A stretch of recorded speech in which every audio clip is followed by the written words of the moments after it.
Welcome. My name is Nell Pepper, and on behalf of Harvard Bookstore, I am absolutely thrilled to introduce this virtual event with Marlon James presenting his new novel, Moon Witch, Spider King, which is book 2 of his Dark Star trilogy.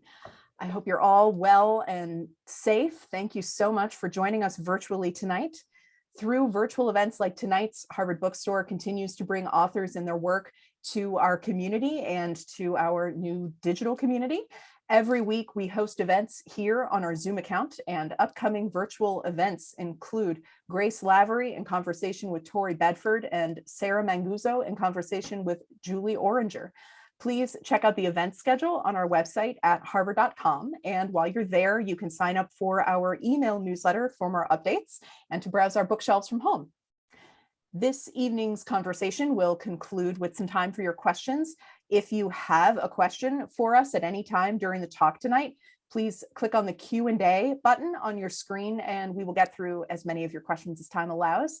This event will also have closed captioning available. Depending on the version of Zoom that you're using, you may need to enable captions yourself by clicking on the closed caption button on your screen. All tickets include a hardcover copy of Moon Witch, Spider King, and your purchases make events like tonight's possible and help ensure the future of a landmark independent bookstore in Harvard Square. So we all thank you so much for continuing to show up and tune in to our virtual events, both in support of our authors and in support of the fantastic staff of booksellers at Harvard Bookstore. We all truly appreciate your support now and always. And lastly, as you've likely experienced in virtual gatherings such as these, technical issues may arise. We of course hope that they don't, but if they do, we will do our best to resolve them quickly. Thank you so much for your patience and understanding. And now it is my distinct pleasure to introduce Marlon James. Marlon James is the author of the New York Times bestseller Black Leopard, Red Wolf, which was a finalist for the National Book Award for Fiction in 2019. His many awards and recognitions include the 2015 Man Booker Prize for his novel A Brief History of 7 Killings, which made him the first Jamaican author to receive that honor. Both A Brief History of 7 Killings and his novel The Book of Night Women were finalists for the National Book Critics Circle Award. And his first novel, John Crow's Devil, was a finalist for the Los Angeles Times Book Prize for First Fiction and the Commonwealth Writers Prize, and was a New York Times Editor's Choice. He teaches literature at Macalester College, and with his editor, Jake Morrissey, he co-hosts a truly delightful podcast that you should all listen to called Marlon and Jake Read Dead People. Tonight, Marlon is presenting his brand new novel, Moon Witch, Spider King, which is the second book in the Dark Star trilogy. Moon Witch, Spider King follows the perspective of Sogolon, the Moon Witch, who in Black Leopard, Red Wolf was seen by Tracker as a treacherous old woman and constant adversary as they searched for a missing child. Moon Witch, Spider King is her account of the search for the child and of her century-long feud with the Aesi, the powerful and terrifying chancellor to Quashdara, the Spider King. The Boston Globe's review observes Moon Witch, Spider King is an impressive amalgamation of folklore, magic, and mythology. This is writing with a kind of cadence that turns every line into a poem, every story a tale told around a fire, every event and occurrence deserving of attention. And with that, I am honored to bring Marlon James up on our digital podium for a reading, and then I will come back on and we'll have a conversation.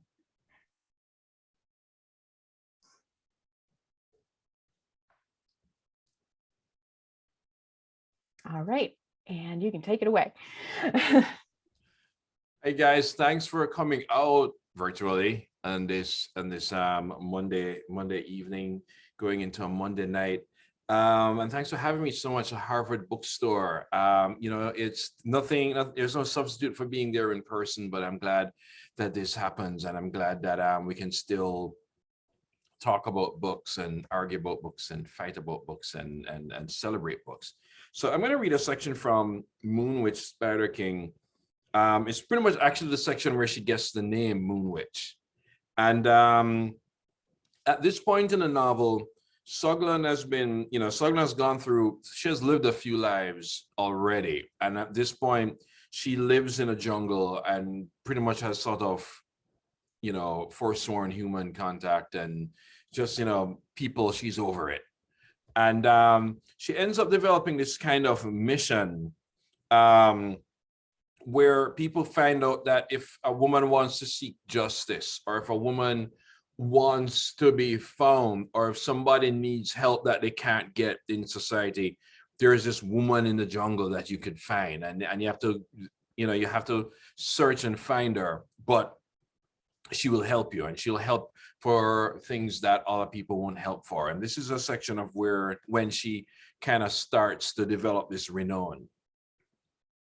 And her first client was an old woman who brought somebody to her, and this old woman continues to come. So from then on, the old woman bring plenty of women. Most of them she don't know. I warned them that I was a ruthless woman, and if you send me into any place, save for any woman or child, I am the only one leaving there alive. That sent away certain women, but urge others. I can know your name? She asked me one night. No. You don't want to know mine? No. The woman, they add name where name missing. Which of the full silver moon is what they call you? I got no quarrel with the name. She laughed. It's too fussy. Which of the full silver moon? Who have time to say all of that? In Sicily, they would just call you Moon Witch. One day the old woman stopped coming. Dead, I assume, but didn't ask. It didn't stop the woman, who come either with somebody who speak a North tongue or leave a note on parchment if they have money, leaf if they don't. Sometimes not even words, but glyphs, maps, or runes. One leave a drawing of a man with a head exploding into a cloud, which made me laugh. Famous indeed. There is no woman called Sogolon. Nobody in this region need that name, so nobody use it. The moon witch cheat death more than once, more than twice, more than 10 times, so she cannot die. The moon witch is death herself. She been roaming the Southlands from before Quashmoki died, after being king for 25 years. She keep roaming after his son take the name Leongo, become king for 71 years, until he too die. So yes, a witch, though she never once take up witchcraft. So yes, a ghost, though she don't haunt the living. For what reason any woman have for living that long, they say. They, the women who find themselves calling on help for peculiar problems, or the men quaking in their bones when they find out that they are the problem. This is what the women say, that she help only women, despite the men who beg, plead, command, or bribe.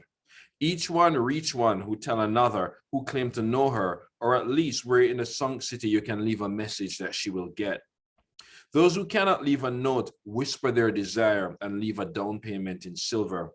She don't take gold or cowrie. You will feel like a fool, they say, whispering your business out in the wild, like you're confessing a crime. But the gray parrots hear, and they take the words to her as exactly as you say it. For if you come to the moon witch, it is because you don't have nowhere left to go and nobody left to help. It is because every other ending better than the one you're living in. And you're so desperate for deliverance that even a change to nothing is something. So yes, women come to her with a mountain of problems, and 9 times out of 10, that problem is a man. This is what the men say. Whether I drinking Wahaba beer in a tavern in Massey, or watching them lose themselves while I sip wine in an opium den in the West Omaroro, the men speak the same. The first moon, nothing. 6 moons later, 1 or 2 men talking about a string of murders in Massey and Marabanga, and how the secret police don't know murderer keeping secret from them. 1 year later, 2 drunkards wondering if the gods have set vengeance on some men, but no woman. Man losing their sleep and now afraid to walk alone down certain streets, but the women don't feel unsafe at all. Now they be the ones walking alone or among their kind at night. 2 years after that, they learned that they're women keeping secrets, as if that was something new. 5 years or 6, 7 men in Wemewitu form a search gang to find out who is this killer of the new moon that no sheriff think live. He among us, they say. He.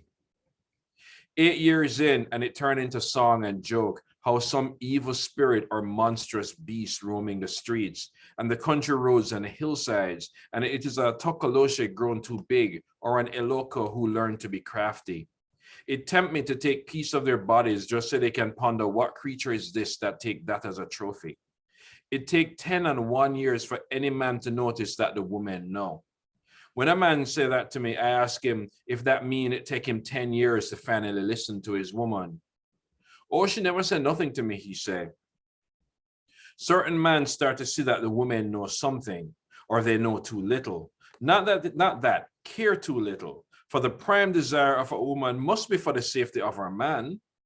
Some of the women start to use it as a threat, saying, hit me, cut me, even cheat me, and I go and pray for the moon witch to come. So I stop being a woman, stop being an instrument of revenge, and start to be folklore. Days come and gone, kings live and die, but the woman, they keep it as a woman's affair. Not a secret, just not for man's knowledge. All but 2 whose husband and father beat it out of them. The husband take himself to the sunk city, but the gorillas deal with him before I even see. The father come to the forest dressed like a woman, and even whisper a request to the parrots. But he keep demanding to see me, which is something no woman ever demand. That one I let live, when the sight of the mighty gorillas, one with the rotting head of the husband, make him piss and shit himself. This is what the women say, that this here moon witch been haunting the sunk city for over a century. So maybe she was a real woman once, but she's something else now. Sogolon would laugh at such talk, for nothing about this world worth living so long in it. But I don't go by Sogolon. Thank you. I love Sogolon so much. I don't know what that says about me, but I'm so oh man, thank you. That was fabulous. So starting with her, so at the end of Black Leopard, Tracker demands that the Inquisitor tell him what Sogolon said. What's her testimony? So here we are. We have her testimony. Where did she come from? Like, what was your inspiration for the character? Well, there is an actual Sogolon to begin with. Sogolon is a mother of Sundiata. Well, Sugolun is the mother of Sundiata, who is the Lion of Mali, the original Lion King. So so Sogolon is the name itself is a derivation of a derivative rather of Sugolun.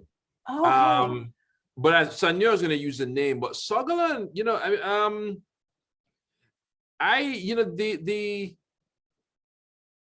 I've always been attracted to the idea of elders, and that one of the things that I think Black people lost, or well, they tried to take away from Black people when we came over in chains, was how the unit of the family was set up, and that these families were very matriarchal, and a lot of these societies are matriarchal. And even in the book, there's a clash between the matriarchal and the sort of patriarchal line of kings, and which one is right, and so on. Right. And you know, it's the Sogolon figure, this sort of old wise woman, is something I've written, a person I've written before in other books.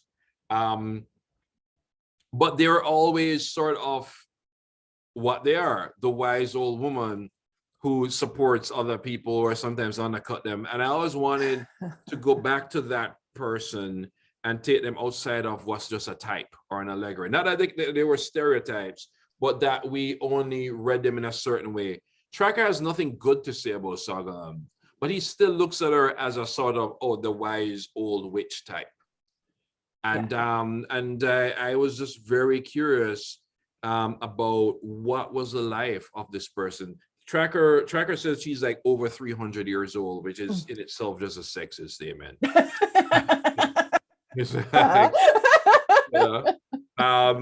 You know, Moon, which is of course, Sogolon is of course not that old. But it's interesting though that Sogolon, it was interesting for me when I was writing it, that Sogolon is actually older than 177. She starts to count her years the year she named herself. Okay, right. Okay. Uh-huh. So that's when I began, when I named myself. And Sogolon names herself Sogolon. Yeah. And just going back that far, and me thinking, what the hell does somebody do with 177 years on this planet? Yeah. And what the life she has led, and I think we do that when we come across old people. We sometimes look at them only in that context. I am like dying to ask, okay, 1932, tell me about it. Yeah, right. Yeah. So on. Yeah. And I was supposed to go to Jamaica, and I was going with all sorts of equipment because I'm gonna like interview my mom for like 15 hours straight. She's gonna hate it. But I like the pre-lives, the post-lives, the after-lives, the lives they could have had, the loves, the losses, the disappointments. Pretty much every person who makes it to 80 is epic. Yeah. Pretty much everybody who makes it to 80s, that alone is epic. Right. So I knew that writing Sogolon, who is double that age, there would be a lot there. And to me, I had to turn myself into this sort of detective to uncover the story. Nice. Well, and even now I was telling you earlier that it just sort of how quickly I just sort of inhaled Red Leopard. I mean, it is kind of a detective story in a way, right? The trilogy, right? You're sort of you're looking for this child and sorry, yeah, no, I'm just stuck on, what the hell is it like to be 177 years old? But yeah, how can you flat out ask that? Didn't you, I read that the book was initially that you had it was going to take, say, 3 days to get from this point A to point B or something, and then you decided, well, no, actually it's going to take half a year, and that you sort of realized that as you were drawing the map out. Was that sort of part of what the kind of the detective work? Yeah, well, I mean, this story, of course, the trilogy came with maps, and there are 2 new ones in this book for 2 new territories that she spends a lot of time in. And when you're writing a novel about London, you have London. It doesn't take long if you're writing that kind of novel to sort of seep into the city and have your characters move as if they've always lived there. Yeah. When you're writing fantasy, the first thing you have to make sure is you have to build a world but not seem like a tourist. So even when they're seeing somewhere new, it's like you experiencing something real as opposed to experiencing it in a novel. And so I knew I needed when I started even Black Leopard, that I needed maps. So I drew a sort of rudimentary map so that I kind of knew where I was going. And Eudora Welty talks about setting being a definer and a confiner. And both are great things. I needed to define the world, but I also needed to confine it. And start to play by the rules of that world. Saying MacArthur can't just go south. South is a river. He has to go north. Right. Yeah. But then as I'm writing a novel and it's getting bigger and bigger and more complex, then the novel starts to inspire the maps. And then so more redrawing and reshifting has to happen. And then it's sort of a back and forth. So then the novel starts to conform to the maps, and then the maps sometimes have to expand to suit the novel. And especially the way I was writing it, because there's not a single thing about Sogolon that I knew was going to happen other than she makes it to the end of the book. Okay. All right. I didn't. Even though you wrote this whole other book. So the thing about it, because of the way these novels are structured, the first trap you do not want to fall into when you're writing a novel like series like this is that the second novel is merely a point-for-point rebuttal of the first. It can't be a rebuttal. She never heard it. Right. The one person who has not heard Black Leopard, Red Wolf is Sogolon. And if I'd done that, that's not much fun. Right. Right. Two, it becomes just a repudiation of the previous book. She hasn't heard the previous book. That's why so much of Moonwitch doesn't even concern Tracker. Tracker doesn't Right. appear until like the last fifth of the novel. Oh, and why would he? Right. I mean, Tracker's the Yeah. hero of his own story, and like, but I mean, Yeah. he's barely like a speck of dust to her. Is sort of the impression that I got, at least for Black Precisely. Leopard. In that Sutherland is dealing with bigger things. Yeah. That cuts across decades upon decades upon decades. I mean, ultimately, the book is a clash of political ideologies going up against each other. Right. I mean, even cosmology is going up against each other. It's for all the action, it's a pretty philosophical fight. Yes. That Sutherland is and Tracker is Tracker. You know, Tracker is, if I can't sense it, it's not real. Right. God bless him. Literally. Right. Right. But right. Sutherland, if I can't smell it, it doesn't exist. Right. So Sutherland is not interested in a hatchet job on Tracker, and she doesn't. Yeah. She's, she just puts things in her opinion, the bigger perspective, and takes it from there. So it's not in a way, it's a bigger novel than Black Leopard, Red Wolf. For one, it covers more time. Right. But I think Sutherland, she has a bigger story, not necessarily a deeper story, but she does have a bigger story to tell. It's like the telescope is wider, Yeah. sort of. Tied to that, so there's a line that I really love in Black Leopard. I think it's one of Tracker's lines, but I might be wrong. But if the gods created everything, was truth not just another creation? Which seems, I mean, that's the view of truth and storytelling and narrative kind of through this whole, I mean, that's kind of the through line. Who's creating it? So there are contradictory truths and unreliable narrators throughout these novels. How, I guess, can you talk a bit about how you decided to make this the way you were going to tell the story, and sort of how it's not too big of a question, kind of how are you even introduced to that? Because I feel like, for a lot of middle-class white Americans like me, it's sort of like, oh, Rashomon.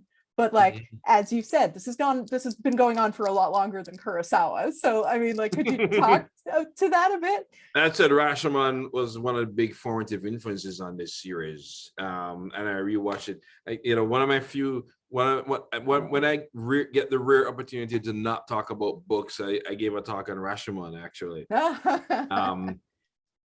It's, while on one hand, as I was writing Black Leopard, as I was writing Tracker's story, I believed Tracker. I believed everything he said. While writing Sutherland's story, I believed Sutherland, and I believed everything she said. Right. And I have to, or I can't write I couldn't write a book. I have to believe her. I mean, other people don't, but I have to believe her. But the whole notion of reliability and unreliability is such a Western thing. Yeah. It's yes. For example, the omniscient narrator, we automatically assumes is telling the truth. Right. Why wouldn't they? Why? Right. Why would they? Why would Edith Wharton be lying to us? Why would Elizabeth Gaskell be lying to us? Right. Why would Tolstoy be lying to us? Right. We never had any reason to ever. I mean, right, and that's fine, but that is a Western tradition that that is hugely inspired by Christianity. Nothing wrong with that at all. But no, it's just true. There is a tradition of storytelling where you're not supposed to trust the storyteller, where the storyteller may very well be pulling the rug out from you. And we have that story sometimes. Well, even before we started to talk about unreliable narrators, we knew that there was like the narrator who may be pulling something over you. Right. And you see it more in oral tradition than written tradition, which says a whole thing about the perceptiveness of the listener as opposed to the reader. Before people were literate, they had to do some detective work because the person telling them the story might not be telling them the truth. Right. Anansi's a trickster. Sometimes Anansi's telling the story in African folklore. So the burden of truth, if there is a burden, if you care about that, falls on the reader or the listener. And that tradition actually kept survived even in Jamaican folktelling tradition. A Jamaican would tell a story, and we'd say a saying, and loosely said, it says, Jack Mandor, me not choose none. I'm getting one or two wrong, which is basically me saying, I don't quite believe the story you just told me. Yeah. It's also an incitement to tell me another one. Right. So yeah.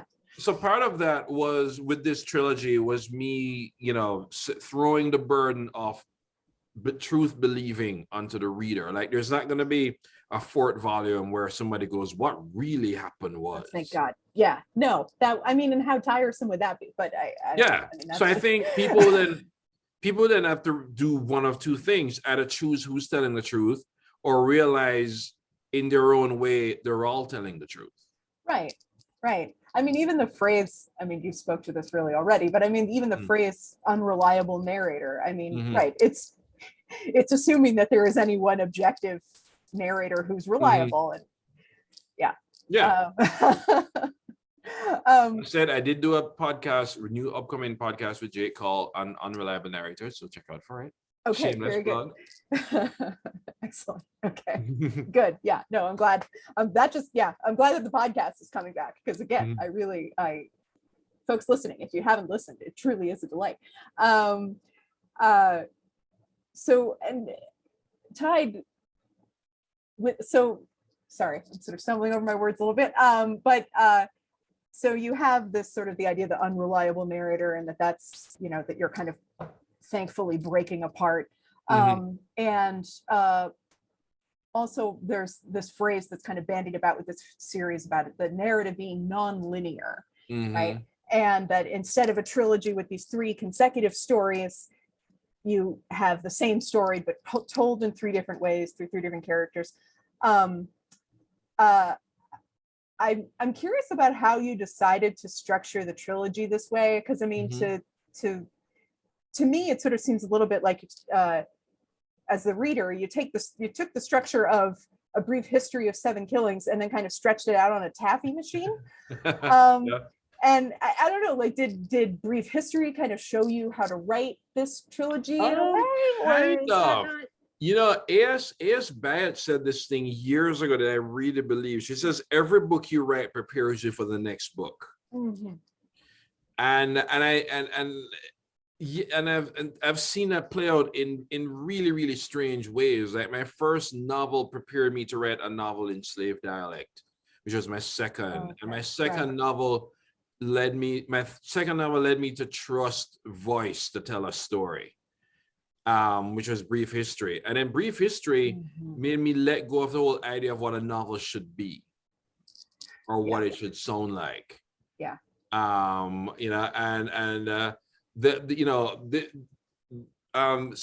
Moonwitch is the first novel I have written that's not a big departure from the previous one. But I have completely forgot what the question was. So about the non-linear structure, right. Brief History kind of going into this. But so much of what we learn, and so much of how we process information, and so much of how we remember information is non-linear. The linear part comes when we have to tell what we remember. But if I said, what do you remember about summer 2006 or summer 2021? You don't start with, well, June the 1st, blah, blah, blah. Memory doesn't work that way. Memory is really more like a library than an archive. And so I knew that I wanted to put stories sort of side by side, not necessarily to show how alike they are, but to show that how much of a story that we think we know is just part of it. Right. And I also, Brief History was influenced by this as well. I actually do like oral biographies. Oh, nice. Okay. Edie, of course, which is a gold standard. Absolutely right. Yes. That because I've always been interested in how different people see the same event. Right. And also there are some precedents in fiction. Jane Gardam's Old Filth trilogy, and to a lesser extent Lawrence Durrell's Alexandra Quartet, Oh, okay. or Yeah. The Jewel in the Crown, the Raj Quartet. Mhm. These aren't necessarily different people telling the same story so much as different people caught in the same predicament, which is Mhm. kind of what was happening here. And Yeah. even though I said different people telling the same story, that's not quite what happened. Right. Ultimately, the stories begin and end the same way, in a way, or the Mhm. characters leave the novel in the same situation. Let's say, put it that way. Mhm. Mhm. Right. But how they got there is just so different that it's not even necessarily that I knew it had to be stories put beside beside each other. When you move in an associative way, it also means that I didn't have to worry about things like sequelitis and and Right. No, absolutely. that's not to knock that. I mean, Dickens novels are all sequential. They were written that Mm. way. But I knew if even from just a writing standpoint, that if I were to write book one, A to B, A to C, or A to F, book two is G to H, I'd get, Right. I'm like, oh my God, the same Absolutely. old people doing the Hmm. same old things. People forget a Lord of the Rings was one novel Okay. that got Wow. split into three. Yeah. Yeah. Right. Right. Uh, Yeah. and as I said, I'm very much into that type of story, but I've always been interested in sort of just flipping narrators, going to other people and see how they process everything. The part I also like doing things I haven't done before, and what was different is in brief history, each character is like 1,000 words. This person now got 100,000 words, Right. Yeah. and so I had to figure out what the hell they were going to talk about. Absolutely. Right. Right. No, of course. And actually, that reminds me, folks, if you have any questions, be sure to you can post them into the Q&A box. Just want to make sure I say that because we're getting almost a time when I'll want to open the floor for your questions. So please, by all means, bring them in. And I wanted to ask you about I remember you speaking about the research that went into Black Leopard and just the learning about the reading about the different mythologies and the geographies and the cultures and the several years of research that went into that. And I understand that there's a significant part of Moon Witch that's a sea voyage, and that's kind of inspired by sort of going around the Cape of Good Hope. Did the focus of your research for Moon Witch change at all, or had you pretty much kind of done the bulk of that sort of before you even started writing the series? Does that make sense? Yes and no. Yes, I did so much work for Black Leopard, but one of the things that to remember was that is that again, Moon Witch is like 177 years, Right. in the past. Yeah. So it's this would be the part where I have to tell people, yes, I'm in the Zoom. Yeah. 50 years from now, we won't remember in the zone. We'll just say in the Zoom. Sorry. Oh my God. So yeah, the North Kingdom is the North Kingdom. The South Kingdom still have all those mad kings from before, and a lot of those things are still true. But it was 177 years before, and also a lot of what Tracker talks about is based on what Tracker thinks is important. Right. Absolutely. Sutherland has, not just because Sutherland is a woman, but Sutherland is also older, and Sutherland's life is completely different and has different values and has seen more. So what's important to her is not as important to him. Funny enough, Sutherland is more interested in architecture than Tracker is. I mean, I don't know. That makes sense to me, but yeah. I suppose he'd be looking for an escape route. But I mean, other than that, like one of the running gags in Moon Witch is she always she noticing almost all these monuments are phallic. It's like, really? It's like, seriously, why? And Uh-huh. she notices it, and she's like, it's like, please, people. Right, But right. but she is very much interested in how cities begin and how they fail and how they change. And some of the, it's my favorite Bechdel passing sequence in the book is Sogolon and a princess basically talking about city planning. Nice. Yeah. Nice. And that princess has some solid ideas. And I was like, because I read some city planning books when I was writing that part. So which is to say the research went all over the place. One of the things Tracker didn't need to know, but I needed to know, were the history of African queens. There's a queen called Njinga from Angola. And man, it's a pity Queen Elizabeth II hadn't heard of her, because I'm pretty sure had she heard of her, this world would be different. Half of the world would be run by Britain and the other half by Angola, because those two women would have said, you know what, we need to team up. Let's just team up. Yeah. I was reading an academic book, Queen Njinga of Angola. It got to the point where I tell people, just pick a page, any page. Just pick any page. They'll pick any page and go, what the hell? I'm like, So let's pick any page. And that was a real queen. Right.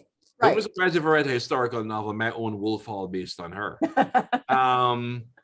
But please, I don't want to tell you what to do with nothing, but that would be awesome. So the research, because of where Sogolon's life takes her, there's the different kinds of research. I was far more interested in things like royalty and succession, and not just African royalty. You got a question on the Plantagenet? I can answer it. Right. You have a question on the Tudors? I can answer it. Yeah. And why the Tudors shouldn't have been kings? Can answer also that. Sogolon's story was a story where power becomes important, and power is a concept, and who uses it and who abuses it and how you can get your own. Right. So the research and the type of just reading I was doing, and the novels I was reading, which is why I kept rereading Wolf Hall and Bring Up the Bodies and the mirror and why am I forgetting Hillary's last book? The Mirror and the Light. Yeah, I'm such a student of Hillary. I'm kind of in awe of her. I loved reading that you had Wolf Hall on your desk as you were writing this, and that you started writing this like in March of 2020, which is an inauspicious time. But I'm glad that you at least wrote the pandemic novel. It was very much a pandemic novel. It was very much a pandemic novel in the sense that I literally started it on March. Let's see. I went to Connecticut March 13th. I started writing it around March 15th. Oh, good God. Okay. And my partner's sisters and their partner Abby and Milo, they thank God they took us in, and I was writing at their dining table, and I was like, "But hold on, where's my Wolf Hall? Where's my Wolf Hall? Where's my beloved?" So I bought them over. So there are like 4 copies of this book all over the East Coast now. Because I just, sometimes I just read. I mean, I reread both of them, but also just being amazed by the paragraphs, amazed at what being in the presidents. And there's some things I took from Hilary Mantel. One thing I took from Wolf Hall was that technically, not always, but Moonwish is set is written in present tense. Oh, okay. Yeah. Right. There's that immediacy. Yes. But also that sort of, I was going to say true, even though I've been fighting the whole idea of truth this whole podcast. This whole I'm sorry. That there was that the idea, the veracity, I think, or the verisimilitude that comes from being in the moment. And I wanted people to be in the moment, especially in a novel where memory becomes really important. And memory is important in this book. Yeah. You know, memory, remembered memory, forgotten memory. um you know, there's a moment in it where the novel begins actually in third person. Okay. Yeah. So then people are going, okay, but then who's telling this story? Oh, sure. Well, right. You Yeah, know? because Tracker was the right. Mm. Yeah. Okay. So it's so there is so yeah, so all of that was my very, very long convoluted answer. That's, I mean, it makes Wolf Hall also, I mean, it really helped. I finally read it during, say, the winter of 2020. And God, Mhm. that was also one of the ones to really just help get me through that first wave. So I loved hearing that that was one Mm. of the kind of Well, companions on I your think, desk. yeah, I wonder, I think for me though, I wonder if a huge part of it was, I can only speak for myself and some of the fantasy writers that I spoke to, Mhm. is that because we to write these novels was to enter a world so unlike what we were in. I mean, God bless Jonathan Franzen for it. Then again, no, because his novel is set in the 70s. Sorry, Jonathan. I was just about to say, but you looked around and wrote a book. No, no, you went back too. Right, right, Um, right. I think, yeah, I think if for us, certainly for the fantasy sci-fi guys, Mhm. it became the escape, because the thing about a huge part of the pandemic was doing the same thing every day, Yes, right. and that can just be soul crushing. Mhm. But not when you finally get to write dragons. Right. Yes. Okay. Sweet. So there are dragons in this book. They're I'm actual hearing say. dragons. In some ways, I feel this is lesser less fantastical than Black Leopard. I didn't remember they're dragons. Okay. Yeah. It's called I Ninkinanka in African folklore. okay. Great. All right. So folks, dragons. Uh I was not, no, actually I'm not. I was going to say, well, we don't need to say the thing about the African Game of Thrones anymore. Like that's done, that's over. But then you Except put no, I haven't. dragons in the No, books. but no, I got dragons. You know. um, Yeah, I'm gonna get another call from George. George called me years ago. I hear it an African version of my book. Not really, but if you want to blurb it. right. Yeah. Yeah. Exactly. Relax, but only Oh relax God, so far George, as. George is a total sweetheart. We did a talk a few years ago when Black Leopard came out, and he's been such a supporter and just a wonderful guy. Mm, that's I could keep asking you about dragons and African architecture and city planning and African queens all day, but we have some questions coming in from some folks, and let's see. So this is kind of more of a practical question, but I'm curious Mhm. about it too. I'm So here for that. Megan Brezahan asks, how do you juggle time to write so intensely, plus teaching and just living your life, just having a life? And curious about how um, she asks, are you inspired by the writing you see from your Mhm. students, Mhm. and especially as they come to the end of a semester with you? I Let me do the second part first. I teach undergrads. I've never really taught an MFA program.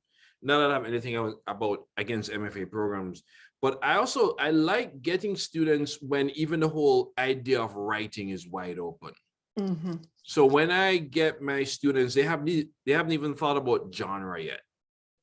Some of them don't even realize they're going to be poets. Mm-hmm. You know, and so you know,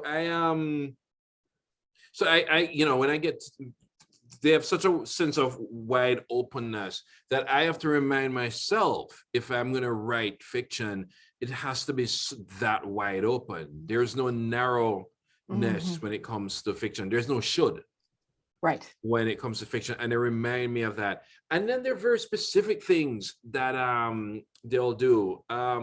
I remember once, and you know, a student came to me, and the student was very, very upset. And you know, it was after a story, after a class, and the student said to me, if I have any idea how often, just through the course of TV, books, films, and then this class, that she has to deal with people linking mental illness and criminality.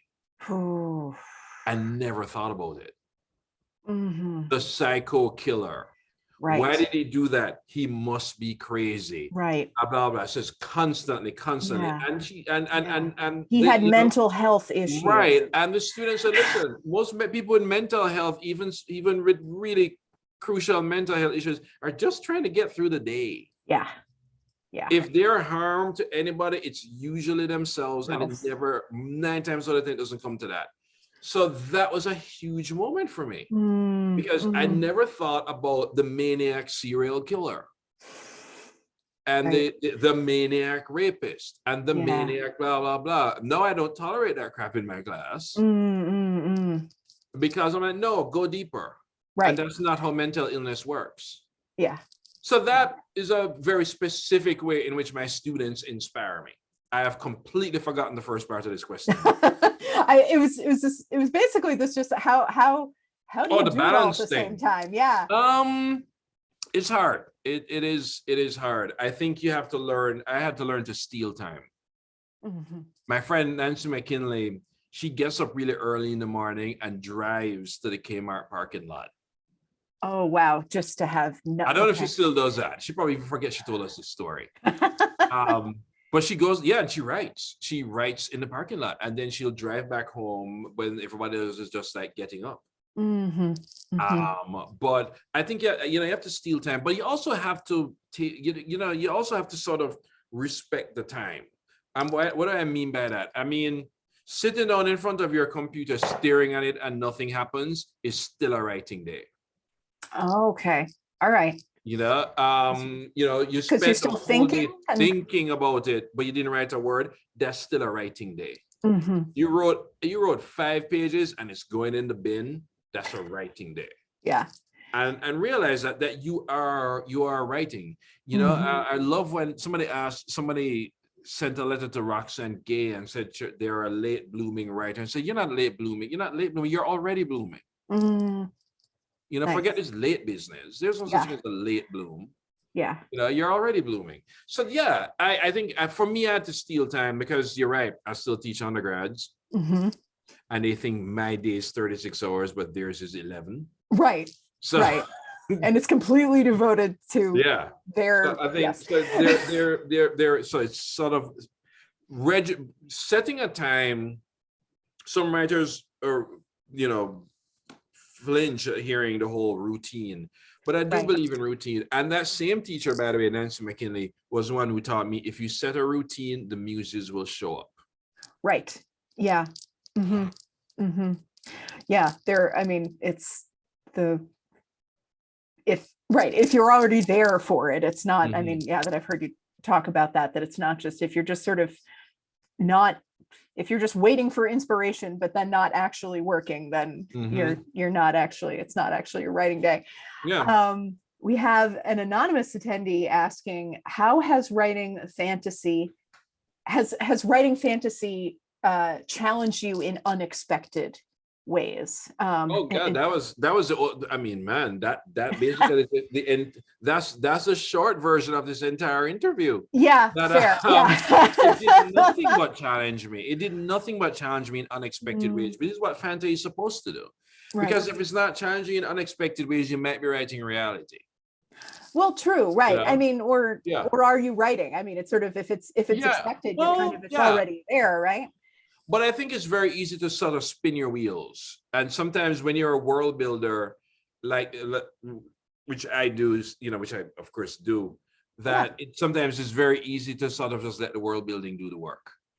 Some of the challenge, the challenge is, there's some, one challenge is, how do you give your story some sort of gravity, but still make things move and zip and pow, and you want your fight scenes, and I love writing a fight scene, and I love my action, but I also think these are people living in the world trying to make sense of the world, and how you hit that balance all the time is important. How you deliver those thrills, we come to fantasy and we come to sci-fi, we still come for the thrills. Right. And then that's Yeah. still very much important to me. And also when you're writing a novel set in an imagined African world, you want to, on one hand, for me, it was hard to resist the temptation to prove that we are sophisticated like the West. Mm-hmm. It's Right. like when people talk about African sophistication and whip out Egypt. Well, yes, but there is a way of thinking. But it's interesting how they would think, for example, say a West African, a Maasai hut is primitive, but a Viking's hut is efficient. Right.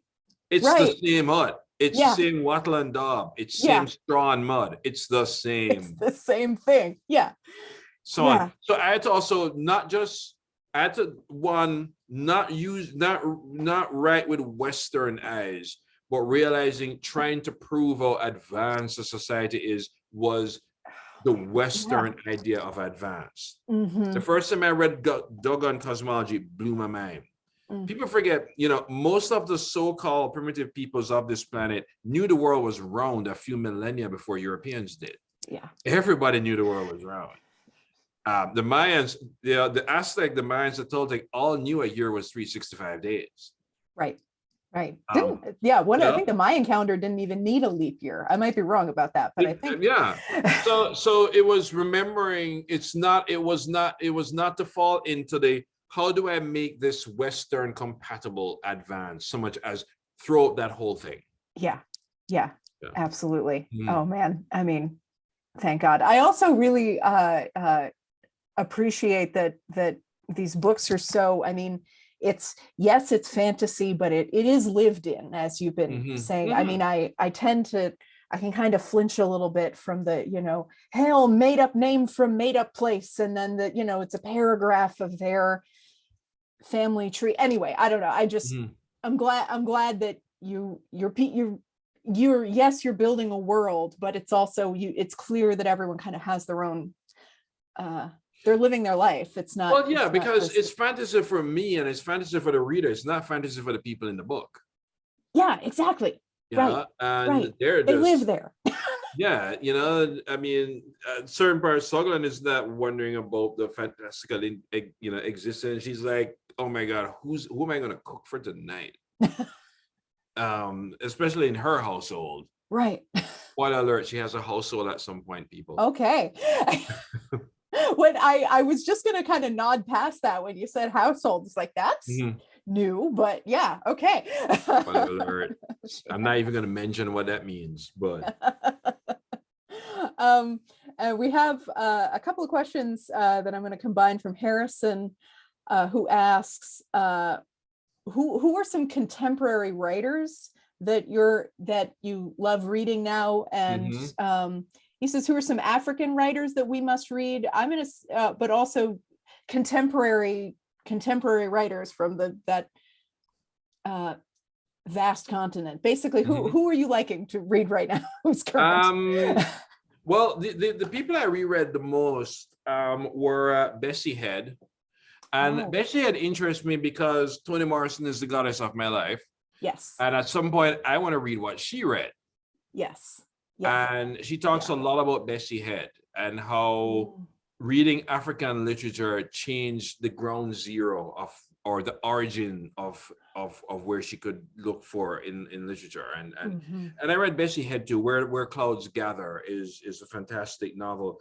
Amos Tutuola, of course, My Life in the Bush of Ghosts, which should be in the top 10 greatest fantasy novels of all time. Okay. And The Palm Wine Drinker, I go back and forth which one I like the most, so I'll just put them in a tie.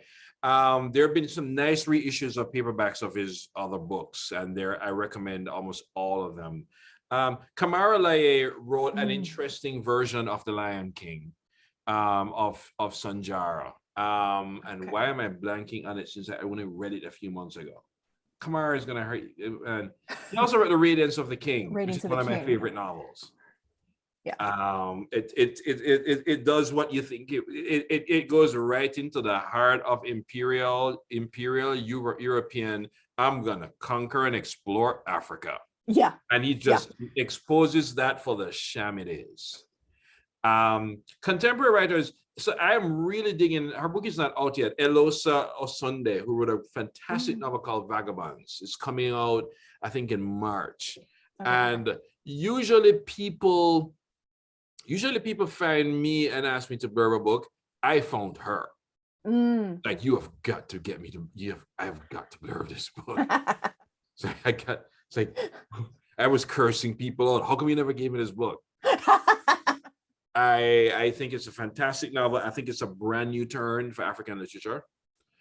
And she's going to be very embarrassed when she hears that I said that. Vagabonds. Vagabonds with an exclamation. Vagabonds! Nice. Okay. Okay.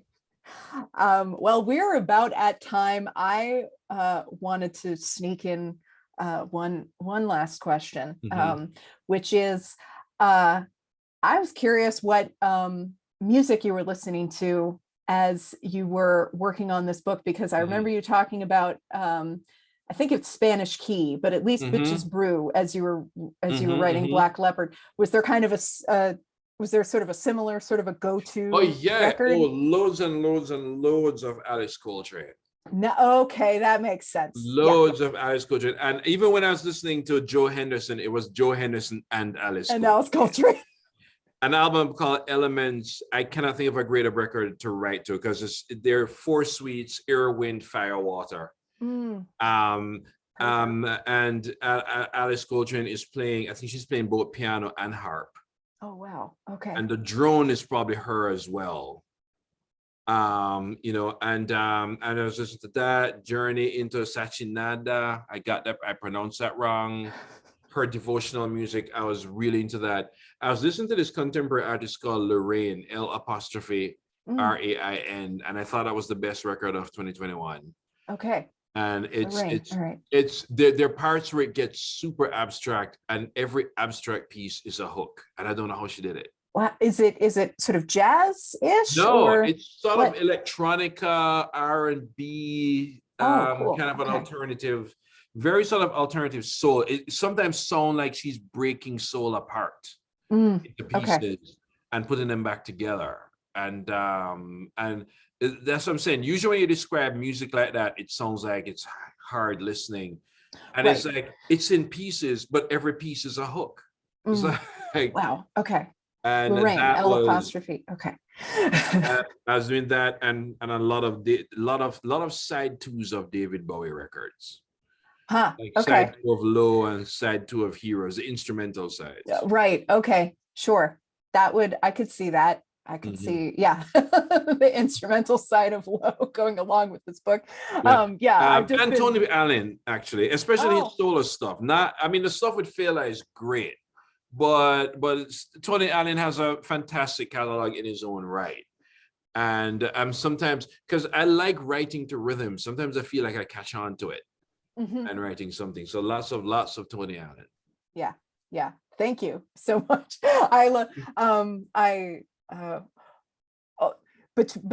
Between your sort of Wolf Hall version of the Queen, whose name I now no longer remember, but between that and a book of music essays or music criticism, I don't know if you would ever. I used to be a music critic back in my 20s. Funnily enough, hopefully none of those reviews survive, but. Gosh, thank you so much for I feel like a kid at Christmas getting to talk to you for 45 minutes, so just thank you so much. And folks, thanks to all of you for listening in on our conversation. And again, the copies of Moon Witch Spider King are getting shipped to you now that the event is over. Have a good night. Thank you for joining us. And again, Marlon, thank you so much, and congratulations. Thanks so much for having me. Hopefully we'll see each other in person soon. Yes. Hallelujah. That'd be great. Oh next time in person. That'd be great. Good night. Thank you so much. Thanks everyone for listening and watching.